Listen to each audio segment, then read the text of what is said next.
This is the guy who is going to give everybody in the SEC fits this year. Jalen Milroe. Bad snap. Milroe scoops it up. And he's trying to make something out of nothing. The ad-lib for the quarterback in his second start, and he is in! Touchdown, Alabama! You've known about him for a couple of years. I guess he was a freshman at Alabama in 21, played some last year. You know, he had the one game where he did some good things, turned it over a few times, and everybody was like, oh, question marks. Probably the best athlete on the field. Takes a ground ball and says, you know what? I'm going to call my own number here and just run around everybody. Last quarterback I saw do things like that going into that end zone. They made a Netflix documentary out of him. Really, from the time I saw some practice video when he was a freshman. Now, this is video from more recent.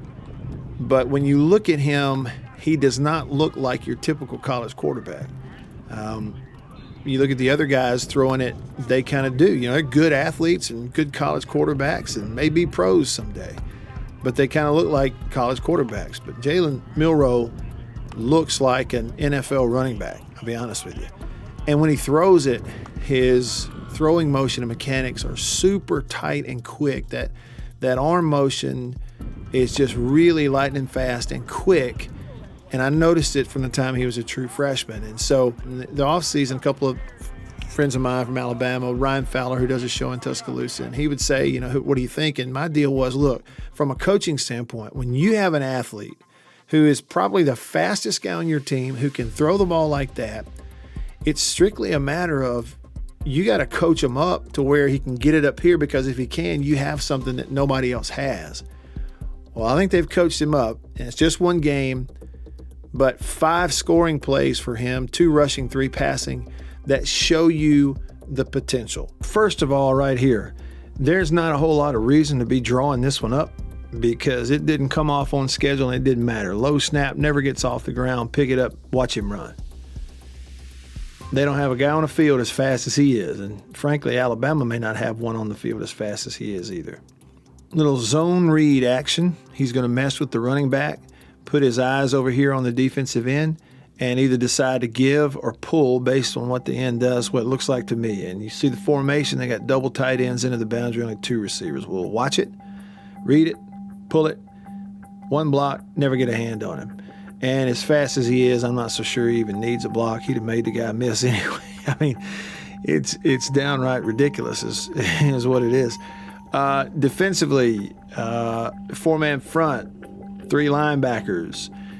Looks like actual 4-3 personnel. Safety up on the slot, safety in the middle of the field. This is cover 3, you know, with 3 deep right here in your secondary. So pretty base defense.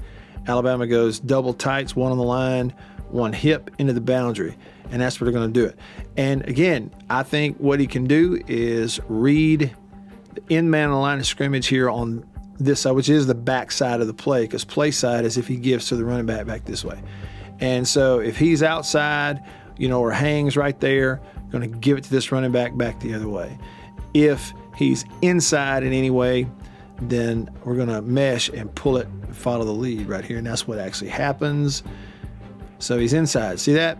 So inside, tight end's moving up to linebacker. We're not going to block him on purpose. So as you can read it, we're kind of hat on a hat, 1 combo there, center right guard. And but he's inside, so we're going to pull it. But here's the thing about it. Oh, and so he's up, next level tight end, and then the tight end is the lead out here on the corner. The thing about it is, again, combo and left guard is up to the next level. So even though this is the right read, he goes inside. So it's the right read to pull it and run, which is what you're designing it to do. Watch what would happen if he had given this ball to the running back. It's a touchdown. So, you know, I mean, they blocked it well enough with the combo here moving up and the guard stepping out solo. You get run around on the tackle. Even if you'd made the wrong read and give it to the running back, you're going to score right here on this play. But it's the right read, pulls it. He's inside, so you got the edge right away, 1 lead block. But again, you know, there's a lot of guys that, you know, aren't these kind of athletes. And when you do this, you have a chance here to run it down. You have a chance here to come up and force it out of bounds, maybe from here too. but Milroe is just so fast it does not matter. So you get him in any kind of space, whatever, he's gone. I think we get a behind look at this play too. So a little bit of a different. Oh, by the way, I love the fact, I don't know who this is, but I love the fact he high-fives a fan right there. What a lucky fan sitting in the front row. That's why you pay for those tickets, huh? Or know the right people. Yeah, you see a little bit of a look at it here. They drew it up on TV. Tight end inside. You get a cutoff here on the zone. You get a guard center combo up to the linebacker. You get a solo and a solo. Okay, but what you're reading is unblock in. He steps inside, so you're going to pull it every time. But again, if you had given it, it's touchdown somewhere or pretty close to it. But this is the right read. Pull it here, go out here, follow your guy, and make the play. Certainly going to be a weapon all year. Another go type of ball, more of a post or an over, but it's still going to be a touchdown throw for him, hanging that pocket against a four-man rush and let it fly. We've seen these plays, and we don't get a whole field view here, but we'll watch it, step up, read, tackle peels back or end peels back, hits him, but he's delivered a perfect throw. And he celebrated that one sitting on the ground because he got hit right there as he let it go, and still puts it on him. Ball's a yard deep in the end zone. Sorry to make you dizzy. He's letting it go on the 52, 51 and a half. And so you're talking about just, kind of flip your elbow there, throw it a good 53 to 55 in the air, a little zip over on the other hash, throw it touchdown. So arm strength has never been an issue with the guy, and you can see that. And in terms of the route and the coverage, what he saw, again, is a two-safety look. It seems like they got that a good bit in the game with a four-man front from Middle Tennessee. And you couldn't see all the route. I could kind of get a glimpse of third man inside, which is 84. He winds up in the middle of the field, whether it's a dig or a curl, he winds up there, which put 101 here where he gets to his inside shoulder of the safety and runs him over to the other half. And, I guess it would require a safety capable of, getting there underneath it to break it up, but he can't do it. Your receiver's faster than both these guys. They can't get underneath it. And then the other thing it requires is time here if you're going to try to complete this thing that far down the field. They almost run out of time because, pocket gets set deep. It's four-man rush versus five-man protect because the running back's getting out and drawing that underneath coverage. Kind of he's your safety valve. And right here, you just don't stay on it quite long enough. Now, he held the ball for a little while. It's not bad at all. But you really want to stay on him right here so you don't get your guy hit. Just move your feet and stay on him. But sees him, throws it across. Perfect throw. Like dead in stride. Receiver runs over. That's how, you get a 5-yard window and they're chasing. Then he's bad beat. You just got to make sure you don't overthrow it. Go ball puts him one-on-one with the safety that you win with a little underneath route right here against their zone coverage. We'll watch it, and I'll show you a couple of things on this one. 4-man rush, 6-man protect, back gets out, standing there confident, flick your wrist, zip. Not a lot of air, leave it inside, but it's very catchable. Therefore, it absolutely works. Good strong throw. Watch the throw again. Foot's on the 45. Line drive to the 10. So it's a good strike there at 35. Not even really all that deep of a ball, but it doesn't have to be. There's a couple things I notice about this. So coverage, you see two safeties over the top. They do play it like a cover 2 zone, meaning he's got an underneath responsibility out here in the flat if he's threatened, and he is because the inside receiver runs an out route in his face. And because of this, I think we'll watch right here. This is what I notice. I think I see Milroe initially putting his eyes out here on this corner to make sure he's going to bite that underneath deal and to sort of invite him to do it. And when he does, then he looks downfield here. And so, his eyes are right. Now, whether or not he's using them to move the defender, I can't really say, but his eyes are right. Look at him. See right here, pretty clear to me, he's looking outside at the corner. The inside receiver's running this out. You're going to see the corner off screen, jump it because that's his responsibility in a cover 2 zone. He's underneath outside. That puts the go ball one-on-one with the safety down the field. Now watch the eyes of the quarterback. Now I'm inside, look the safety up, make sure he's beat, and he is. And, again, a lot of us we'd have the tendency to want to throw this thing out here, hit him on a dead run so that it's a really pretty run and ball into the end zone. You run the risk of overthrowing it. In this case, he's wide open. Don't miss a layup. Make sure it's catchable, and you do, and you get a touchdown out of it. Nice job. So whether he used his eyes to move the defender, I don't know, but his eyes were in the right place for sure.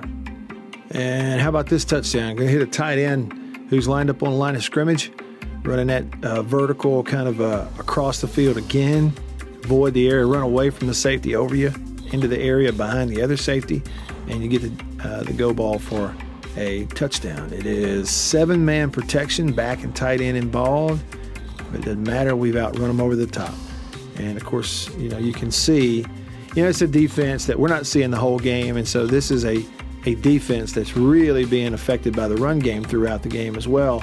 So not only do you have 7 guys in the box on this play, due to the fact that you got 2 tight ends loaded, kind of power deal, but safeties are really concerned with being downhill. In particular, this guy who, is not thinking about trailing and getting underneath the throw coming from the other side. Route is either dig or kind of skinny. At any rate, he's coming in. I don't know what his route rules are, but he's coming in.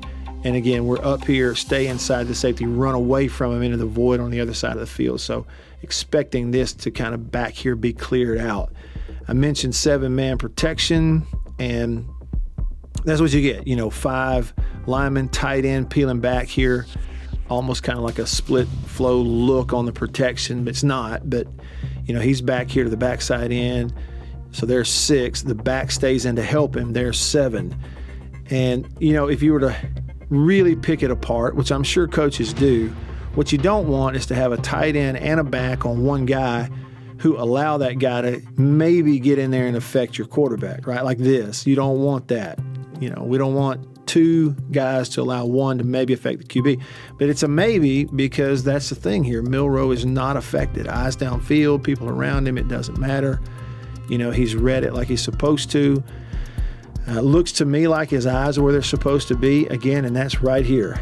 If he flies out of there, you're going to come underneath and hit him on 2nd and 5. If he doesn't, he's up and hangs in, which he does. We're going over his head, and I got to make the throw. And the throw is accurate, on time, not affected by the fact I couldn't get my right leg forward. And that's the last thing I'll show you here. Watch the feet of Milroe. Prototypical, what you want to do is have that left shoulder, left knee driving into your throw. A little bit of pressure, can't do it, so he just flips his hips. He's throwing off of his, he's really just, momentum's going backward, throwing off of his heels. Throwing off of his heels on about the 38. Throws it 40 yards. Zip touchdown.